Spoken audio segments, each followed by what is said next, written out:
Turning, turning, turning through the years, minutes into hours and hours into years. Oh, hello there, living earth clocks. This is Timothy. I use astrology as a modality for healing. You can join my school and membership circle through our brand new RasalilaCommunity.com. Now, we are in Aries season through the 19th of April.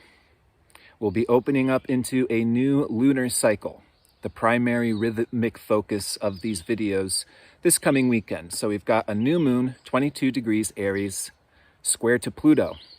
That'll be coming up 10:40 Eastern Time on April 11th. Now, at the time of filming this video, and when the majority of you will be tuning into this, we are in our old moon in Pisces. So this is the balsamic Pisces moon closing into a new moon in Aries. Our last new moon was in Pisces. So this is the balsamic old Pisces moon closing this last lunar cycle. Now this last lunar cycle, this last month, was incredibly profound. There's been a deep existential review. What is the purpose of our life? What's the meaning of our life? What is love? Who is the other? Who am I? And there has been these themes of loss, surrender, letting go, trusting the process, even when we cannot always see where things are going to next.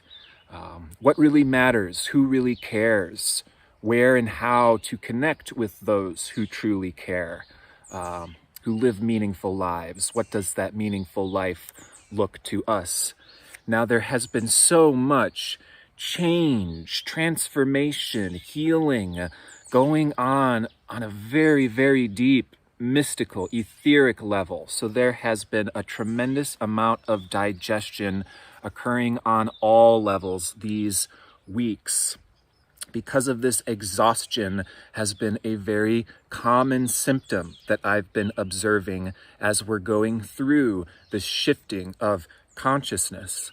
This is also the collective consciousness being very kind of dark, charged. I mean, we're looking at all of these lifetimes, we're tuning into these different timelines, and so again, this experience of exhaustion can be quite common at this time, and especially this old moon in Pisces, now through the 14th, I think is a really important time to give ourselves extra flexibility to digest, to rest, to get back on our feet.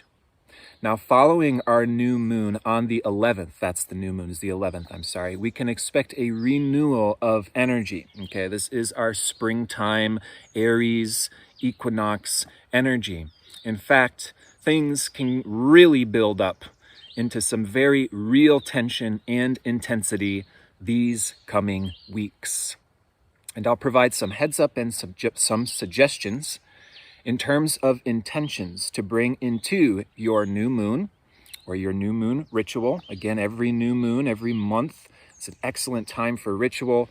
And this is some of the most useful, free, natural technology that my YouTube channel aims to provide. But back to Aries, Mars, energy and direction is on the menu. Okay, this can be coming following our new moon. However, with Mars square to Neptune this and next week, we may still be getting back on track. There is still a theme of uncertainty, where to go or how to direct ourselves and our energy. And I do recommend that we stay especially flexible and keep our options open, especially the first half of April. Now, the stress and anxiety of the times won't help us to shove a square peg through a round hole. So it is better that we take a breath and we approach it at a later time, or we come back after we've taken some time to settle down. Now, this approaching new moon on the 11th is in a crescent phase square to Pluto.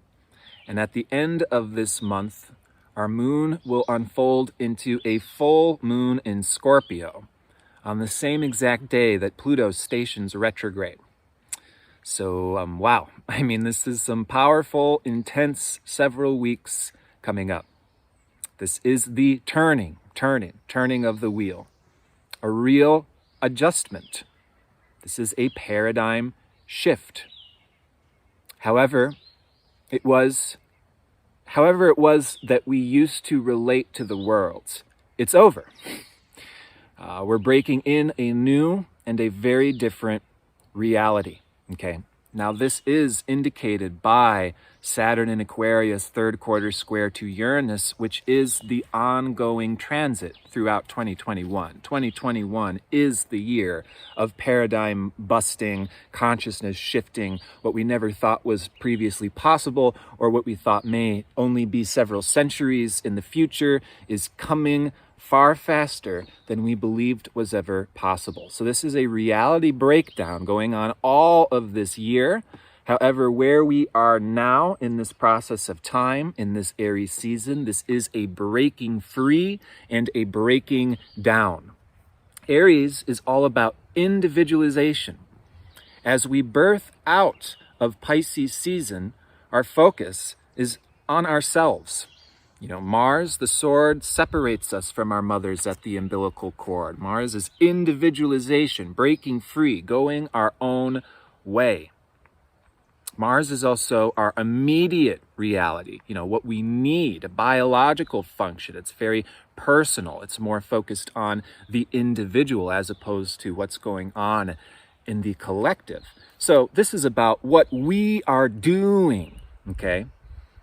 Aries, Mars, and everyone has Aries, Mars. Everyone is more so focused on what they are doing in their own unique circumstance. We've all got our unique challenges. We've all got our, major curriculum up these years, certainly. So everybody's in their own world. And we can really be experiencing this. Everyone's doing their own thing in some way or another. And this is nature, We can think of this as a splitting and a diversifying energy. This is Mercury in mutual reception to Mars through April 24th. Mars in Mercury's sign of Gemini, Mars in Mercury in Mars sign of Aries. So there's this splitting and diversifying, like how we see cell growth, when a new being is being born, an embryo, in the womb, there's this splitting and diversifying. And in such a way, this is a means to grow and to build a whole new organism, to create, to birth this whole new beast. That's really, really where we are in time. It also brings up particular challenges, such as competition, every man for themselves, tensions between the differences in people and groups. And of course, Mars brings up the reactionary impulse, instinctual reaction, defensiveness, as well as anger, are common in such highly charged passageways.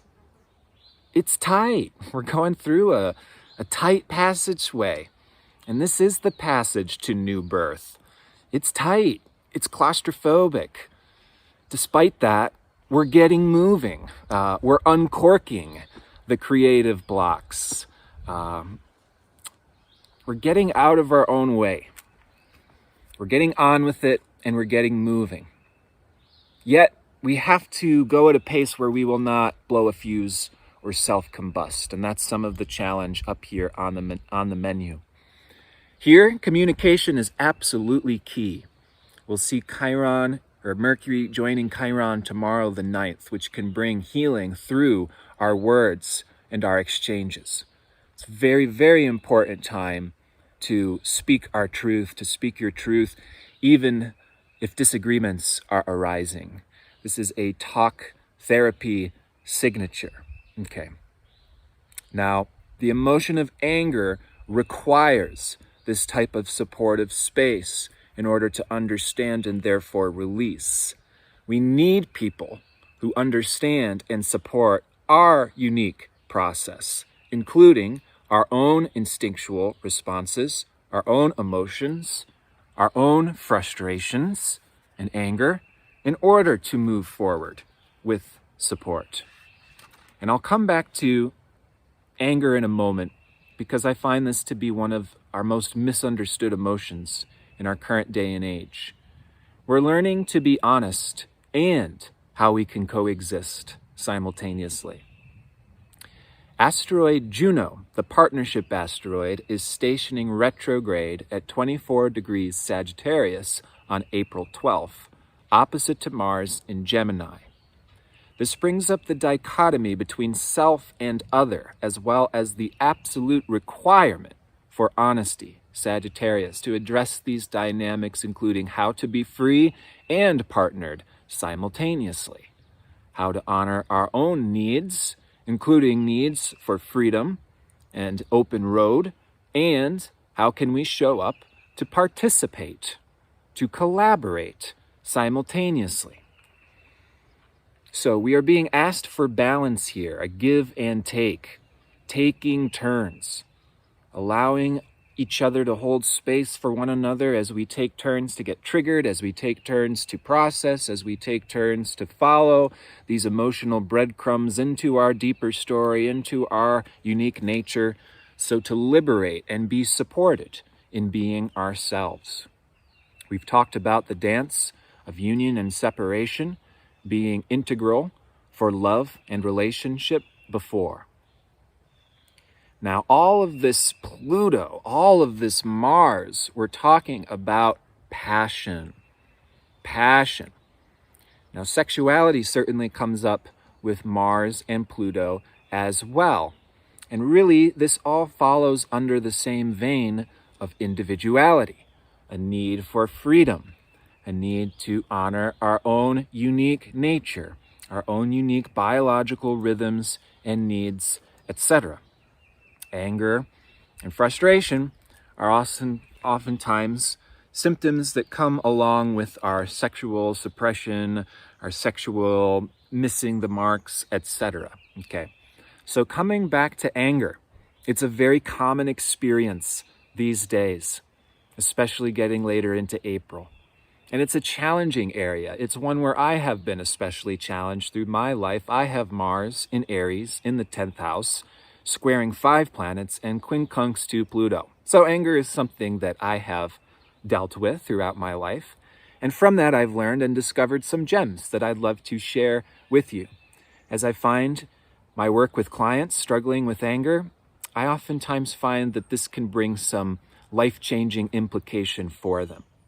And this is because anger is a very suppressed and misunderstood experience and emotion in our patriarchal society that for the most part has been one oriented around taking power away from the individual by encouraging cult-like dynamics that forces singular philosophies, and therefore every person on the earth should have a one-size-fits-all response, such as going to church and leaving church like an angelic being who's never been more fulfilled and inspired by the good news. Just as a little bit of a silly example here, and maybe I've left churches angry before in the past, who knows? So, anger is an instinctual, protective, defensive response, period. Anger is always a protective, defensive emotional response. There is always something that is being protected or defended through anger. In order to understand why anger exists, why the defensive protective response, because sometimes anger can be so instinctual, we may not be totally online or conscious while we're going through such a reactionary phase. And so there is a need for safe space in order to unwind anger. And we'll talk especially to this as we get into May when Mars goes into Cancer. But safe space, meaning a supportive group of people that's not judging or ridiculing us for our instinctual emotional responses, but holding a space, and we provide this space for ourselves as well, to go into and explore where or why, where does this anger come from, or why is it there? Okay. So we can unwind anger through this safe space. Hey, what's going on? Maybe this reaction isn't totally what I wanted or expected, or, it's a little exaggerated. And so we can unwind that anger into such a safe space. But we can also use anger. Anger's not a problem. Anger's not something that we need to throw away. In fact, when we try to throw away or we try to suppress or deny or avoid anger, it tends to, like a loaded spring, come back with that much more severe force. This is especially some of the personal challenges I've experienced with anger, is actually showing up with unsupportive people and unsupportive circles that actually encourage me to suppress my nature and myself and get, that gross anger and that gross passion. Why are you so passionate about life? And then that makes the reactions that much more intense. Okay, so anger has to be honored, to be embraced, either to unwind it, to understand it and kind of cool it down, to be in a little bit more of a useful, palatable type of passion, or we can use that anger as passion. We can use passion to be energized and charged to do what is needed. And sometimes we're driven to this by instincts, and then we catch up to ourselves later. Or we can use anger or passion to dare to do what others are too cowardly to do, period. That, of course, is anger we have the reins of, rather than anger that we are chained and enslaved by. Again, this requires a safe space to explore. Now, many of you who have been following me know that I like and choose to come up against common New Age or religious philosophical missing the marks. Things that we would like to say help people or make people feel good or more healed. And actually, there's a lot of ideas and teachings that can be quite harmful. Those foolish ghosts of people who condemn or put down anger and passion in a futile attempt to be only kind or only nice are those who attempt to dehumanize you. Don't let them. Put a smile on. Don't disturb my happiness. You cannot steal my happiness. Are the jingles of old man patriarch, old man Saturn. They are the chains of oppression, not to be worn, but to be broken. A definition of passion that I'm quite fond of is that passion is anger plus love. Anger, again, is a protective, defensive emotion. Do you think it might be possible to have a defensive, protective emotion combined with love? Perhaps that may even be a rather maternal response to be angry, to be passionate, to be charged. So when I look out and I see the New Age fakers, the smilers, the bullshitters that are putting down anger and passion, sometimes I'm reading consciousness that is a near sociopathic state. This is a not human way of living. And love is certainly not only what looks nice, polite, or kind on the surface. This is a period of time that's going to push us through this birth canal. And we're being stripped of the old distractions and the interferences that got in the way of us birthing this new paradigm. And we've all had plenty of interferences, plenty of distractions. The he said, she said of other people in the past. The societal expectations and obligations of what success and achievement means. The religious and New Age bullshit crusadum that tells us that this is what good boys and girls do and this is what bad boys and girls do. We have to go through this nuclear fusion reactor chamber to blow those things up, to break down these old interferences. And this is certainly what this next month of time can consist of, is we're going to be meeting some of the old walls, meeting some of the old challenges, and that's going to create a buildup of energy. Tension is when there's a buildup of energy between two disagreeing parts. They're not quite working together. So there's a clash and there's a tension. And there's always something to learn. Why that tension is there, how we can use that tension, because tension does not mean bad. Tension does not mean wrong. Tension means that something is creating a friction, and that friction, that tension, like a kinetic energy, can be used to initiate, to birth what is new, what is different, to come against the old, to create friction with the old, so to go against the grain of the old. We have to turn ourselves around. This is a raft that's turning itself around against the flow of the water.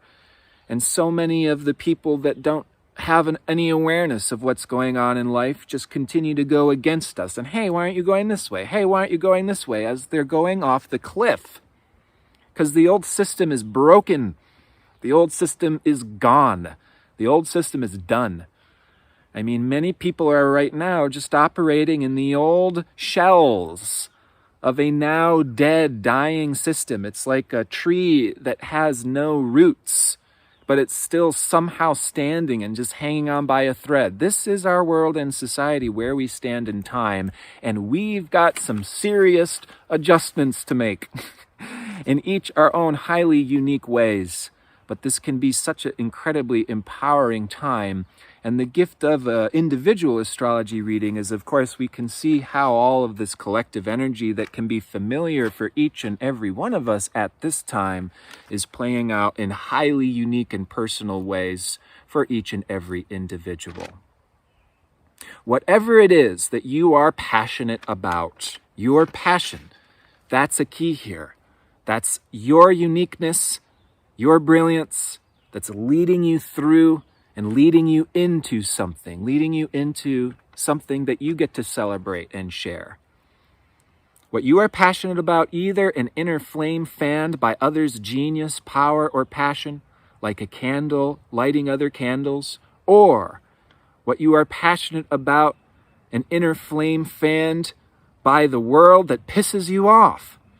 Let that be your jet fuel. Let that passion lead you into the person that is in your own way, strong and protected in yourself, so that with and through that you can offer your most authentic expression back to the rest of us and the rest of the world in love. Astrology is my personal passion. I've been excitedly doing this for 7 years. Astrology is a direct connection to life and nature. You can join my Astro School on my new community website. That's www.rasalilacommunity.com.